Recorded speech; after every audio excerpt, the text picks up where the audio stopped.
இந்த ஆன்மீகத் திருவிழா அருளாளர்களை கொண்டாடும் பெருவிழா ஜனவரி 1ஆம் தேதி மாலை துவங்கியது. ஆல் இண்டியா ரேடியோ மதுரை வானொலி நிலையம்.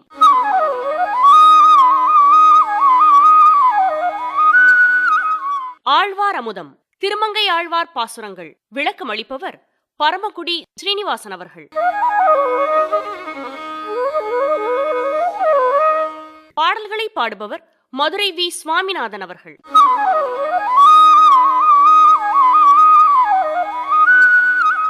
நிகழ்ச்சி அமைப்பு டி சச்சிதானந்தன் அவர்கள். திருமங்கை ஆழ்வார் அருளிச் செயலில் இலக்கிய இன்பம். நம்முள் கலந்து நம்மை கடந்தும் உள்ளவன் கடவுள். நம் மறைகள் அவனை கட்கிலி என்றும் அங்குளான் இங்குளான் என வரையறுத்து கூற பாங்காக இல்லாதவன் என்றும் கூறின. இத்தகைய அரும்பொருளை உள்ளபடி கண்டும் உற்றபடி காட்டியும் நம்மை உகக்க வைத்தவர்கள் ஆழ்வார்கள்.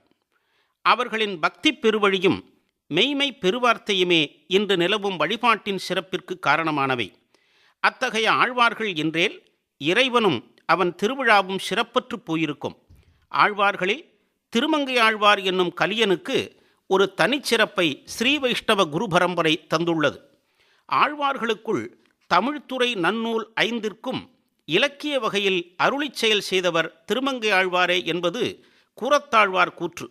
இத்தகைய சிறப்பிற்குரிய திருமங்கை ஆழ்வாரின் பாசுரங்களில் இலக்கிய இன்பம் நுகர்வோம் வாரீர் வாரீர். கவிதைகளை கனிவித்து கற்போர் மனத்தை விரிந்த பார்வையில் செலுத்தும் ஆற்றலே கற்பனையாகும். கற்பனை ஆற்றல் இலக்கியத்திற்கு கருவூலமாகவும் இன்றியமையாததாகவும் உள்ளது. திருமங்கை ஆழ்வாரின் பாசுரங்களில் இறை அனுபவம் கற்பனைகள் அமைந்திருக்கும். திருமலின் வராக அவதாரத்தை பெரிய திருமொழியில் கூற விழுகிறார் ஆழ்வார். எம்பெருமான் பேருருவம் கொண்டவராக மூர்த்தியாக தோன்றினான். அதுபொழுது திங்கள், கதிரவன், தேவர்கள், மேல் உலகங்கள், திசைகள், மேருமலை, 6 குலபர்வதங்கள், ஒரு தண்டை சிலம்பில் மிகச்சிறிய உள்ளீடு பரல்கள் கனகனவென்று ஒலிக்குமா போலே வராக நாயனாரின் திருக்குழம்பில் மேருமலை பரல்கல் போல் ஒடுங்கி ஒலித்தது. இப்படி பேருருவம் கொண்டு ஒரு பயில்வானைப் போல் நிற்கும்போது அகலகில்லேன் இறையும் என்று பிராட்டி இருக்கும் திருமார்பும் குலுங்கிற்றாம். இந்த பேருருவத்தை கொண்டு உலகளந்த காலத்து மிக விசாலமான திருவடிக்கு போதுமானதாக இருந்த பூமி வராக அவதார காலத்தில் எயிற்றின் துணியில் அடங்காதிருக்கும் விசித்திரத்தை நம் மனதில் எண்ணி பார்க்க வேண்டும் என்ற ஆழ்வார் பாடுவது மிகுந்த கற்பனை. ஆழ்வாரின் அத்தகைய கற்பனை நயமிக்க தீதரு திங்கள் என்று தொடங்கும் பாடல் இதோ. தீதரு திங்கள் பொங்கு சூடரும், தீதரு திங்கள் பொங்கு சூடரும் பரும்பர் உலகு எழினோடும் உடனே மாதிரமன் சுமந்த வடகுன்றும் நீங்க மலையாம் 7 கடலும் பாதம சூழ் குழம்பின, பாதமர் சூர் குழம்பின கமண்டலத்தின் உருவால் ஒடுங்க வளர் சேர் ஆதிமுன் ஏனமாகி அரணாய மூர்த்தி, ஆதிமுன் ஏனமாகி அரணாய மூர்த்தி, அது நம்மை ஆழா மர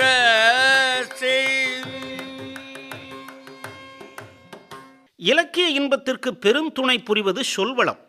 இயற்கை எழிலை எடுத்து இயம்பும் போதும், எம்பெருமானை அனுபவிக்கும் போதும், அவனது அவதாரங்களில் ஆழங்கால் படும் போதும், பாசுரங்களை அருளும் போதும் திருமங்கை ஆழ்வார்க்கு சொல்வளம் தானாக அமைந்து விடுகிறது. திருநாங்கூர் திருப்பதிகள் அமைந்துள்ள சூழ்நிலையை பற்றிய வருணனை பகுதிகளில் அமைந்துள்ள ஆழ்வாரின் சொல்வளம் நம் சிந்தனையை கவர்கிறது. திருமணி மாடக்கோவில் என்னும் திவ்யதேச பாசுரத்தில் குழையாட, வள்ளி குளமாட, மாடே குயில் கூவ, நீடு கொடிமாடம் மல்கு, மழையாடு சோலை, மயிலாளும் நாங்கூர் மணிமாடக்கோவில் என்னும் தொடர் சொல்வளம் மிக்கதாகும். அத்தகைய வளமிக்க தொடர் கொண்ட இழையாடு என்று தொடங்கும் பாசுரம் இது.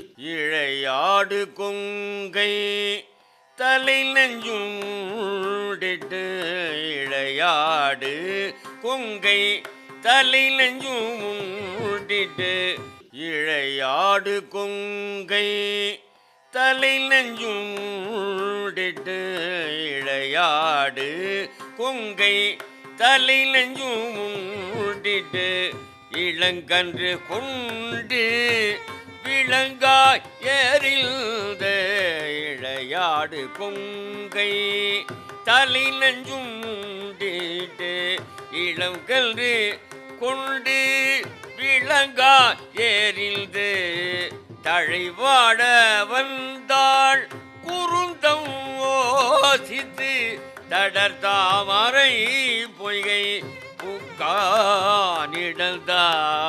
உழையாட வள்ளி குலவாட மாடே, உழையாட வள்ளி குலவாட மாடே, குயில் பூவ நீடு கோடி மாடம் நல், குழையாட வள்ளி குலவாட மாடே, குயில் கூவ நீடு கோடி மாடம் நல்கு, மழையாடு சோலை மயிலாளு நாங்கூர், மழையாடு சோலை மயிலாளு நாங்கூர், மணிமாட கோயில் வணங்கள் மணனே, உயடவல்லி குலமாட மாடே, குயில் கூவ நீடு கொடி மாடம் நல்கோ, மழையாடு சோலை மயிலாளு நாங்கூர், மணிமாட கோயில் வணங்கள் மணனே.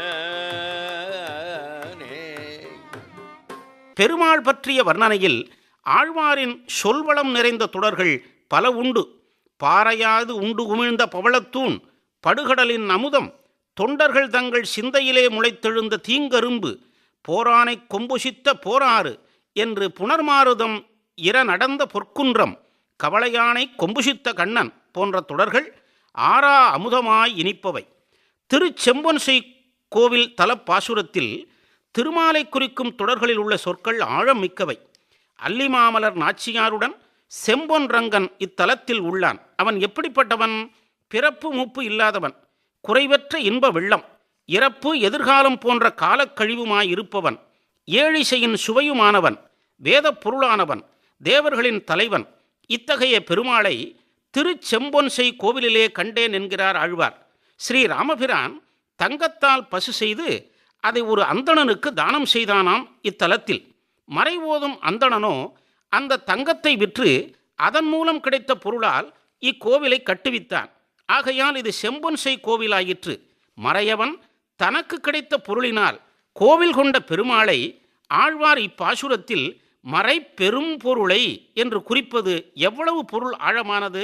அத்தகைய சொல்வளம் மிக்க பிறப்போடு என்று தொடங்கும் பாசுரம் இது. பிறப்போடு பொன் தில்லவன் தன்னை, பிறப்போடு பொன்றில்லவன் தன்னை, பேதியா இல்ப வெள்ளத்தை, பிறப்போடு பொன்றில்லவன் தன்னை, பேதியா இன்ப வெள்ளத்தை, இறப்பெதிர் கால கழிவும் ஆனானை, ஏழிசையில் சுவைதன்னை, சிறப்புடை மறையோர் நாங்கை நன்னடுவுள், சிறப்புடை மறையோர் நாங்கை நன்னடுவுள், செம்பொன் கோயிலில் உள்ளே, சிறப்புடை மறையோர் நாங்கை நன்னடுவுள், செம்பொன் கோயிலில் உள்ளே, மறைபொருள் பொருளை வானவர் கோனை, மறைபெரும் பொருளை வானவர் கோனை கண்டு நான் வாழ்ந்து ஒழிந்தேனே மறைபெறும் பொருளை வானவர் கோனை கண்டு நான் வாழ்ந்து ஒழிந்தேனே.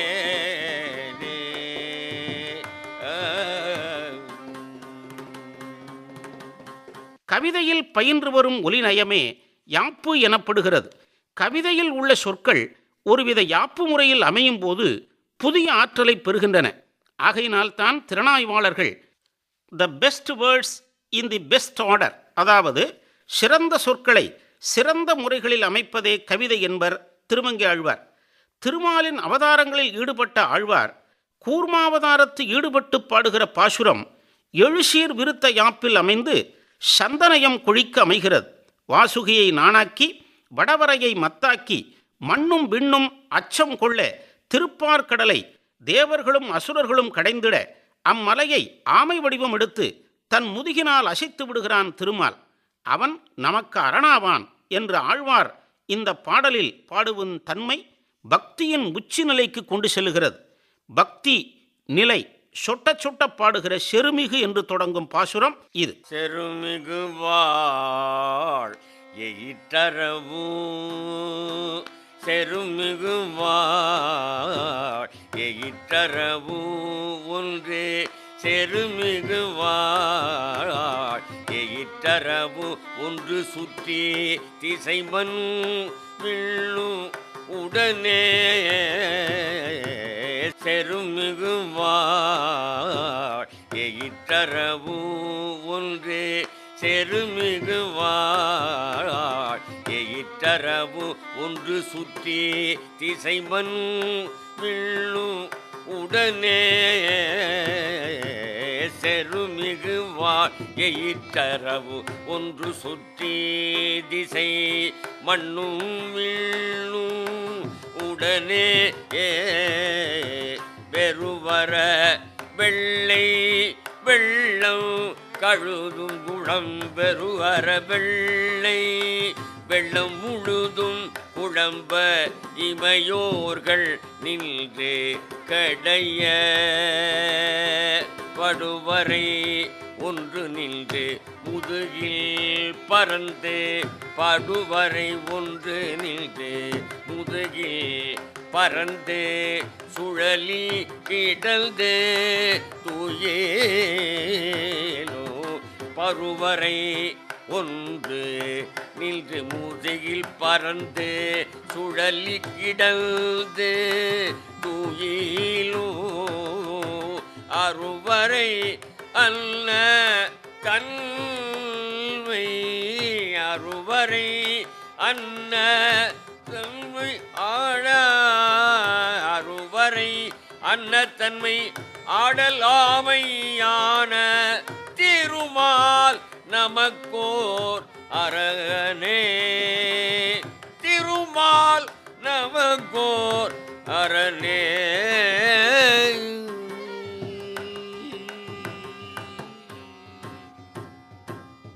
எங்கெல்லாம் அழகு உள்ளதோ அங்கெல்லாம் இறைவனும் இருப்பதாக கொள்வது தமிழரின் கொள்கை. இதையொட்டியே இயற்கை காட்சிகளில் எம்பெருமானின் வடிவைக் கண்டு தம் மனத்தை பறிகொடுத்து நிற்பார் ஆன்றோர். ஆழ்வார்களும் இயற்கை அழகினை தமது உள்ளத்துடன் அழகுடன் குழைத்து தம் மனம் விரும்பும் திருமாலின் தெய்வீக அழகை கண்டனர். இத்தகு இயற்கை அழகுகள் வாய்ந்த தலங்கள்தான் திவ்ய தேசங்கள் எனப்படுகின்றன. ஆழ்வார்கள் தங்கள் பாசுரங்களில் தலங்கள் அமைந்துள்ள இயற்கை எழில்களை காட்டும் வருணனைகள் இன்பத்தை கூட்டுகின்றன. குறிஞ்சி என்பது மலைநிலம். திருமங்கை ஆழ்வார் திருப்பிருதி, சிங்கவேல் குன்றம், திருவேங்கடம், திருமாலிருஞ்சோலைமலை போன்ற தலங்களில் பாடியுள்ள பாசுரங்களில் அமைந்துள்ள குறிஞ்சி நில வர்ணனைகள் நம் மனத்தை கவர்கின்றன.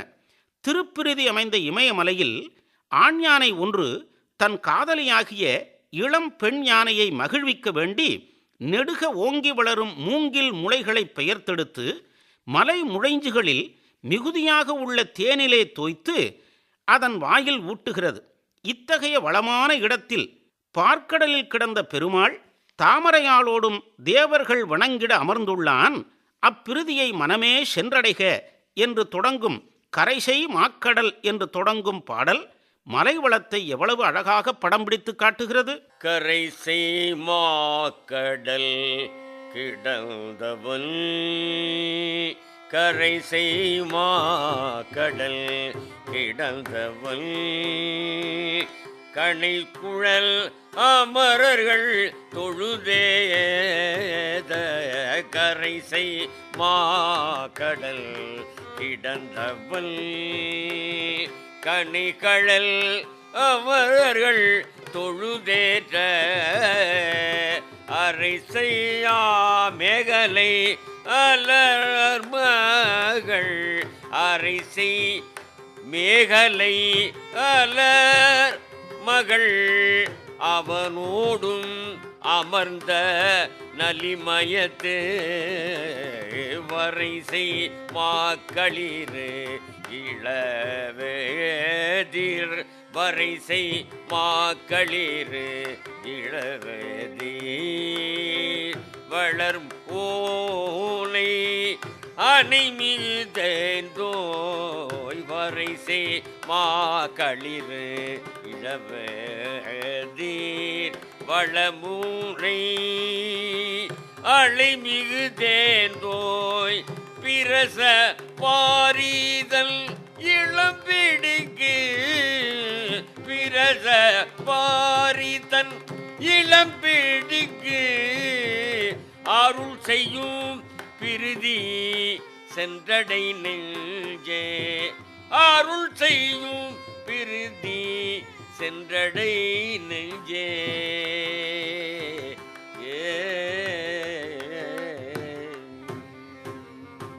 மருதநலக் காட்சி அமைந்த பாசுரம் ஒன்றை பார்ப்போமா?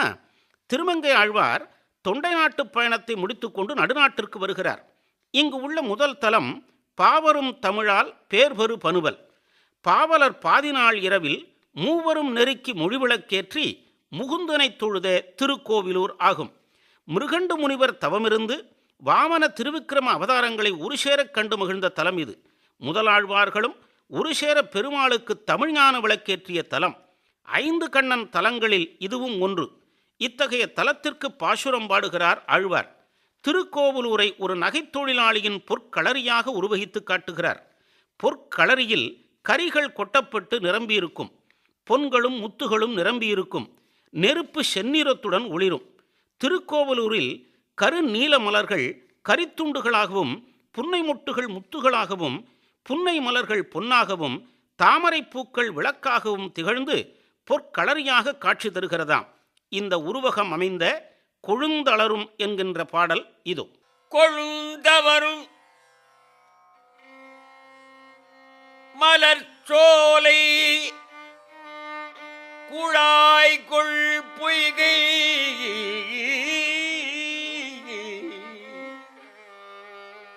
கொழுந்தலரும் மலர்ச்சோலை குழாய்கொள் பொய்கை, கோள் முதலை வாழைத்து கொண்டற்கு என்கி,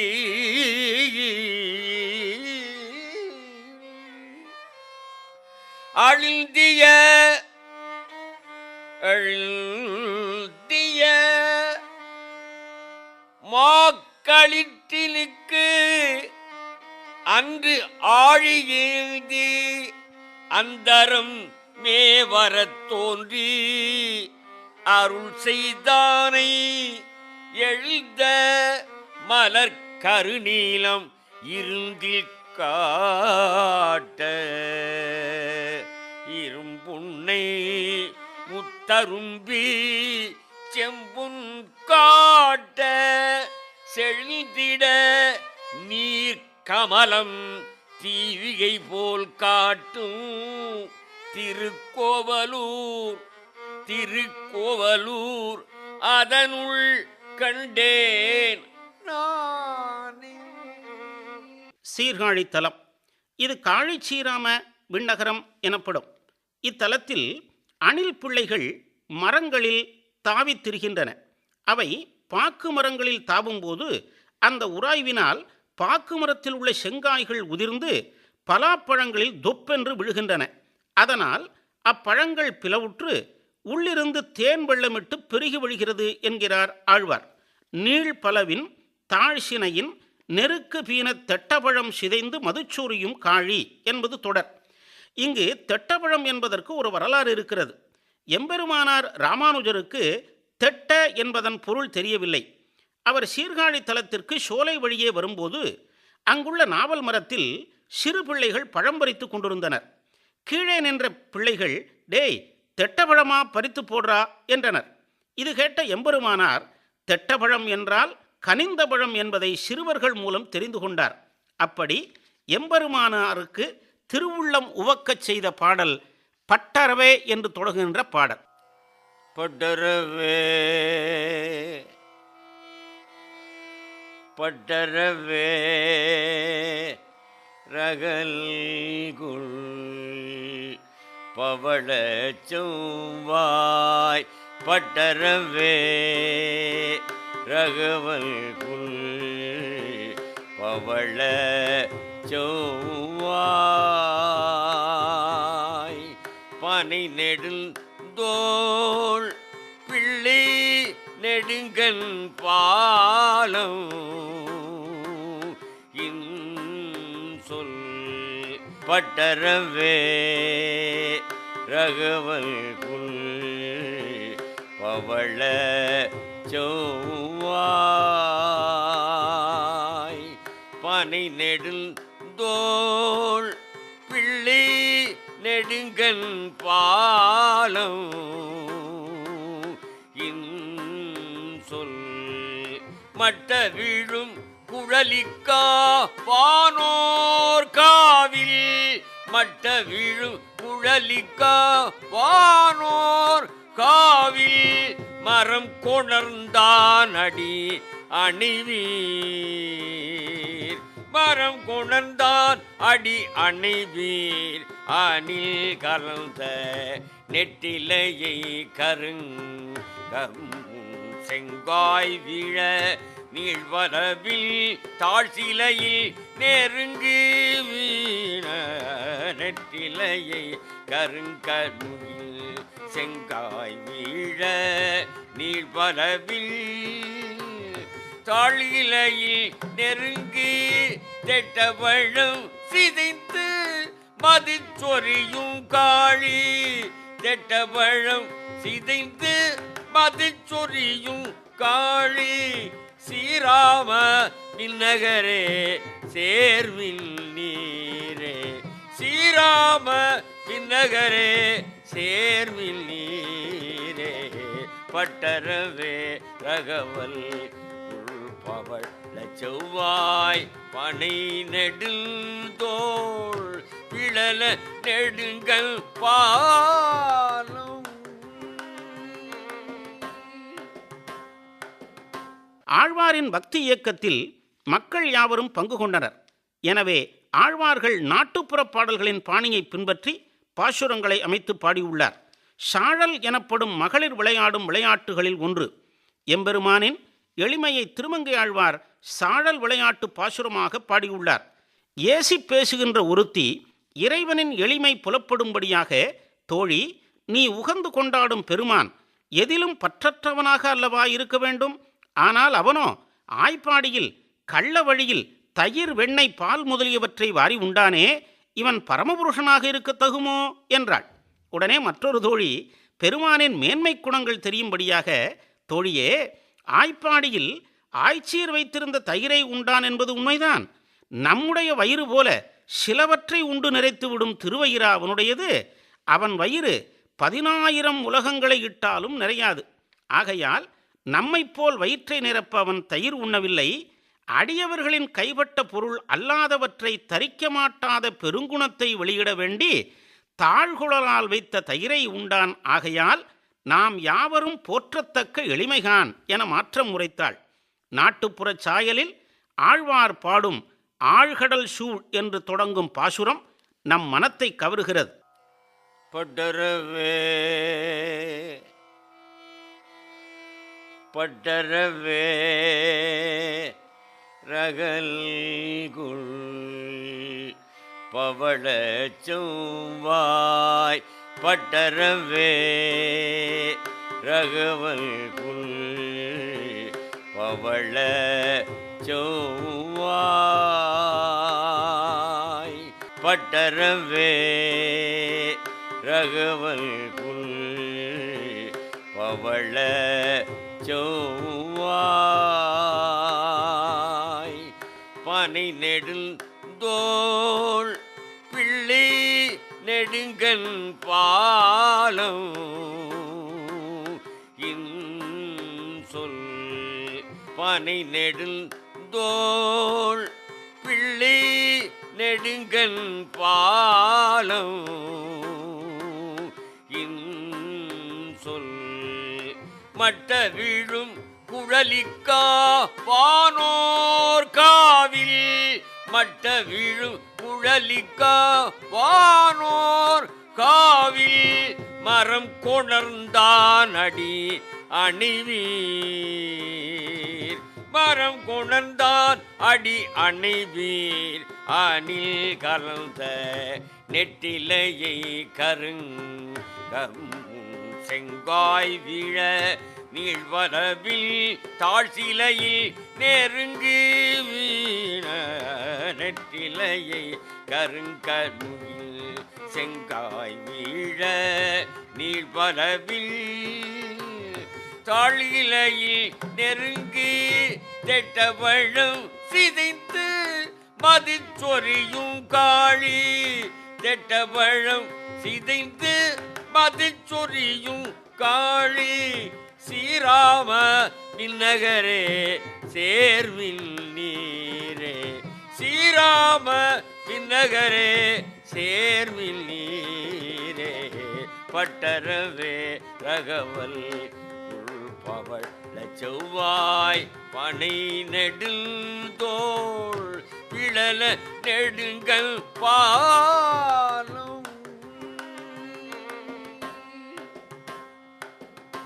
ஆழ்வாரின் பாசுரங்களில் இலக்கிய இன்பம் பக்தி உணர்ச்சியாய் பரிணமித்துள்ளது. அப்பாசுரங்களை படிக்கும்போது திருமங்கை ஆழ்வார் அனுபவித்த அதே உணர்ச்சியை நாமும் பெற முடிகிறது. அவரது பாசுரங்கள் மம்மரருக்கும் மாமருந்தாய் களிப்பூட்ட நாம் பிரம்மானந்தம் அடைகிறோம். வாழி பரகாலன் வாழி கலிகன்றி. நேயர்கள் இதுவரை கேட்டது ஆழ்வார் அமுதம் திருமங்கை ஆழ்வார் பாசுரங்கள்.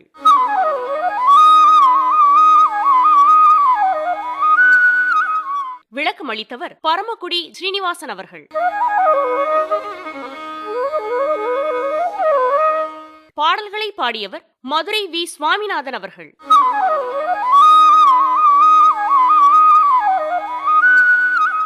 நிகழ்ச்சி அமைப்பு டி சச்சிதானந்தன் அவர்கள். இந்நிகழ்ச்சி மதுரை வானொலி களஞ்சிய திட்ட படைப்பு.